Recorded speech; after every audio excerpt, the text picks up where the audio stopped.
Bonjour à tous, bienvenue dans cette nouvelle édition. Après analyse de plus de 1000 dossiers de candidature, la Commission électorale indépendante CEI rend public la liste des candidats retenus pour les législatives du 6 mars prochain. Le point de Alexis Vaudraogo. Ce dimanche, à la Commission électorale indépendante, le président Cuibert rend public la décision portant publication de la liste provisoire des candidats retenus pour les législatives 2021.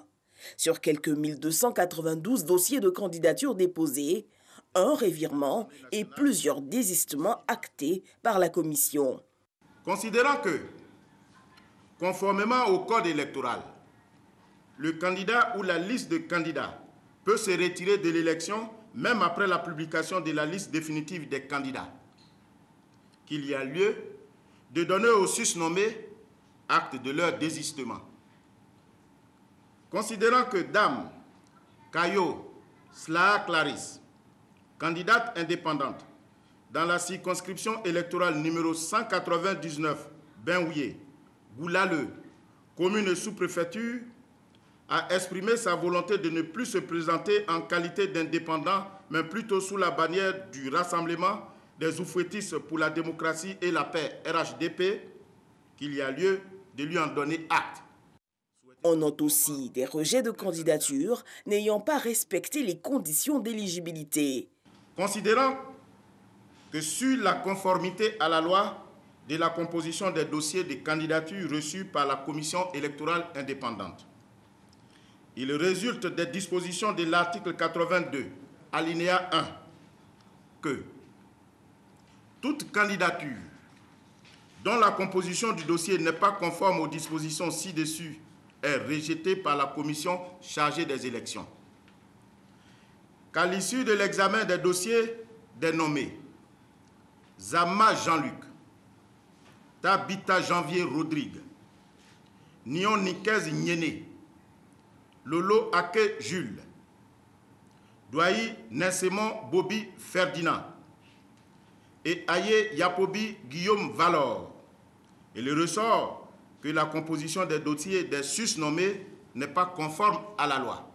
Considérant que, sur l'éligibilité, le code électoral prescrit que pour être retenu sur la liste des candidats aux élections des députés, il faut en remplir les conditions. Qu'il ressort de l'analyse des dossiers de messieurs Zahar, Guénoan, Michel, Dago, Tobias, Fabrice, Auguste, Loïc, Seri, Boli, Michael, Didier, Bogi, Ndrin, Gatien, Zahabi, Pacom, Hervé, Koulibaly, Suleiman, Conan, Jean de Dieu, Damana, Adia, Katina, Kone, Justin, des causes les rendant inéligibles.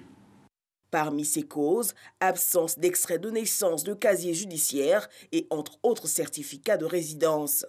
Sur le quota de 30% dédié aux femmes, le président de la Commission électorale indépendante se veut confiant. Ibrahim Cuibert espère en une élection plus apaisée. Tous les partis politiques sont représentés, tous les partis politiques ont déposé leur candidature et tous entendent participer aux élections. Donc nous pensons que ça sera plus apaisé. Le président de la CEI s'est assuré par la suite du bon affichage de la liste provisoire, conformément aux dispositions prises par la loi. Les candidats ont à compter d'aujourd'hui 8 jours pour d'éventuels recours. En téléphonie, numérotation à 10 chiffres, ça y est, c'est fait.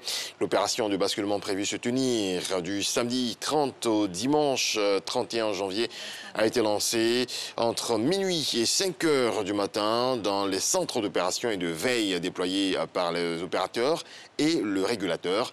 Les acteurs ont travaillé d'arrache-pied toute la nuit pour conduire cette opération. Toujours en bref et en images, la gendarmerie nationale lance une opération contre les produits contrefaits. 3 tonnes de faux médicaments saisis à Djamé Roxy, ce qui correspond à 14 millions de francs CFA. Je vous retrouve à 7 heures pour d'autres informations. Et voilà, merci.